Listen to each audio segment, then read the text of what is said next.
क्या मोदी राज में दलित होना पाप है? देश की सर्वोच्च अदालत के सर्वोच्च पद पर बैठे देश के पहले दलित सीजेआई पर कार्यवाही के दौरान जूते से हमले का प्रयास किया गया।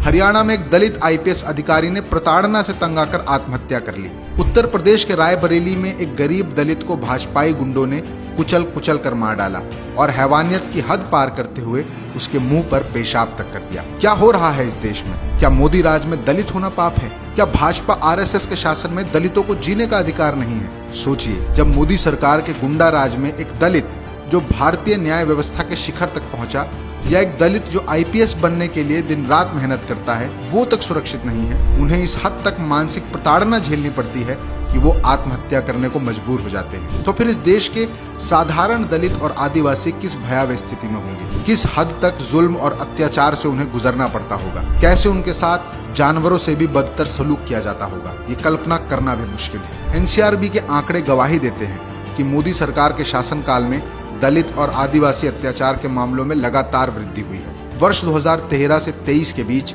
दलित अत्याचार के मामलों में 46% और आदिवासी अत्याचार के मामलों में 91% की वृद्धि हुई, जो भाजपा आरएसएस की दलित विरोधी मानसिकता का जीता जागता प्रमाण है। एक तरफ ये दलितों के संवैधानिक अधिकारों को कुचल रहे हैं, तो दूसरी तरफ आगे बढ़ते दलितों को जूता दिखाकर उनके अस्तित्व को चुनौती दे रहे हैं। दलितों पर हमला इस देश की आत्मा पर हमला है, हमारे संवैधानिक मूल्यों पर हमला है। कांग्रेस पार्टी इन तमाम हमलों की कड़ी निंदा करती है। हम भाजपा आरएसएस की इस दलित विरोधी सोच के खिलाफ हैं और हर जंग के लिए तैयार हैं।